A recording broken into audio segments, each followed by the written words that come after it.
गुस्सा है। आपके लिए मैं पप्पू हूँ, आपके लिए मैं अलग अलग गाली दे सकते हो, मगर मेरे अंदर आपके खिलाफ इतना सा भी गुस्सा, इतना सा भी क्रोध, इतनी सी भी नफरत नहीं है।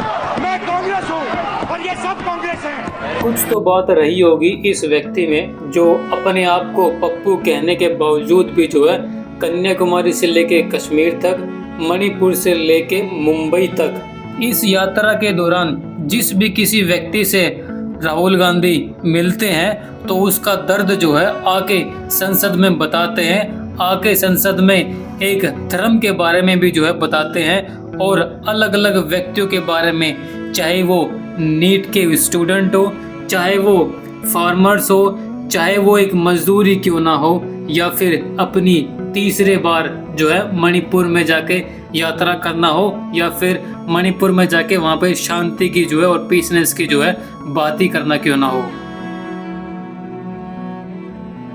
जय संविधान कॉपी है उसकी। जय संविधान, इसकी हमने रक्षा की है।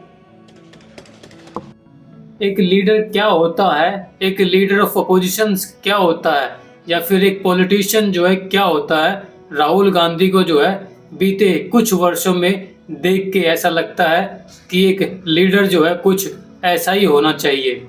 मैं ऐसा क्यों कह रहा हूँ, वो इसलिए बीते कुछ दिनों में जो है हाथरस की चाहे घटना हो, या फिर नीट के ऊपर में क्या घटना हो, या फिर अलग अलग तबके के लोग ही क्यों ना हो, उन सभी से जाके मिलना ऐसा लगता है कि एक नेता जो है काफ़ी टाइम बाद ऐसा जो है देखने में आया है। और मैं प्रधानमंत्री से रिक्वेस्ट करता हूं कि वो देश के प्रधानमंत्री हैं, मणिपुर एक प्रदेश है और प्रधानमंत्री को बहुत पहले विजिट करना चाहिए था, मगर मणिपुर को ज़रूरत है कि हिंदुस्तान के प्रधानमंत्री यहाँ आए और जो यहाँ हो रहा है उसको समझने की कोशिश करें और जनता की जो आवाज़ है, जनता का जो दुख है, दर्द है, उसको सुने। इससे बहुत फ़ायदा होगा, मणिपुर की जनता में कॉन्फिडेंस आएगी। तो मेरी रिक्वेस्ट है कि प्रधानमंत्री को यहाँ आना चाहिए।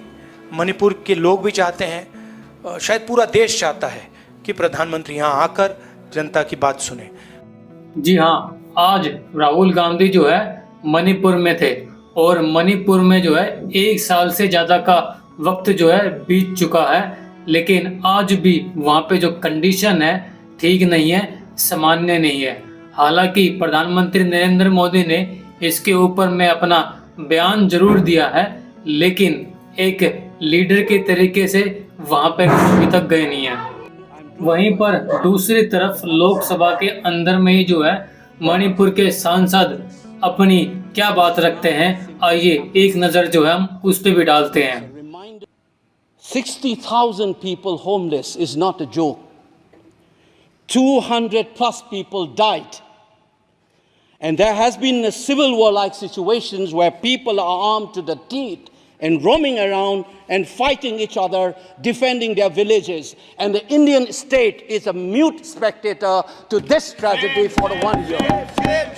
I must remind this House that each and every square centimeter of Manipur is covered by a central armed forces. It is one of the most militarized areas in this country where you have more armed policemen than the civil police, besides the armed forces of the Union. Despite this, how is that 60,000 people were rendered homeless and villages in thousands were destroyed? And yet, our Prime Minister remained mute, not even a word.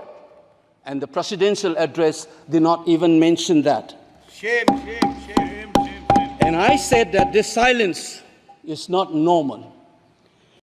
हमारे देश का एक राज्य जो एक civil war में जो है तब्दील हो रखा है, वहाँ पे पीस नहीं है। 1 साल से ज़्यादा का वक्त बीत गया है, 60,000 से ज़्यादा लोग जो है वहाँ से बेघर हो चुके हैं और 200 से ज़्यादा लोगों की जो है मौत हो चुकी है।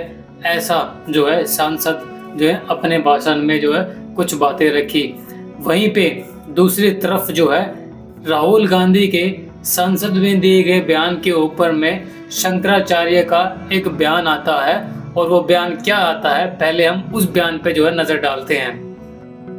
कि वो तो ऐसा कह ही नहीं रहे हैं, वो तो कह रहे हैं कि हिंदू धर्म में हिंसा का स्थान ही नहीं है। तो जब वो साफ कह रहे हैं कि हिंदू धर्म में स्थान नहीं है, तो फिर उनके ऊपर ये आरोप लगाना कि उन्होंने हिंदू धर्म के विपरीत कोई बात कही है, उनके आधे वक्तव्य को, अंश को निकाल करके और उसको फैला करके, ये हम समझते हैं कि अपराध है, दुष्प्रचार है, और ऐसा करने वाले को दंडित किया जाना चाहिए, चाहे वो पत्रकार और चैनल ही क्यों ना हो।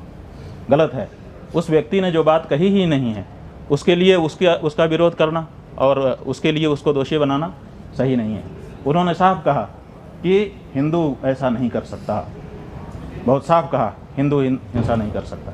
बाद में उन्होंने कहा कि जो लोग उनको उन्होंने अपने सामने जो अमुक पार्टी के सरकार के लोग हैं उनको देख करके कहा कि आप लोग अपने आप को हिंदू कहते हो और हिंसा नफरत फैलाते हो। तो उनका कहना केवल उस पार्टी विशेष के लिए था।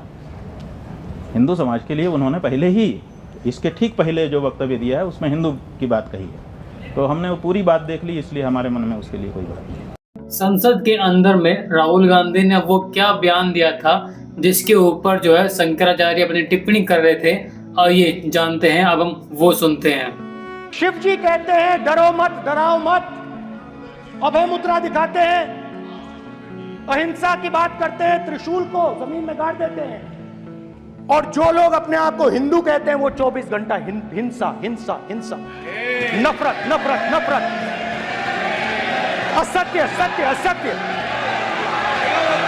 आप हिंदू हो ही नहीं। हिंदू धर्म में साफ लिखा है सत्य के साथ खड़ा होना चाहिए, सत्य से पीछे नहीं हटना चाहिए, सत्य से नहीं डरना चाहिए। अहिंसा हमारा प्रतीक है। अभय मुद्रा ऐसे कीजिए, ऐसे कीजिए, अभय मुद्रा।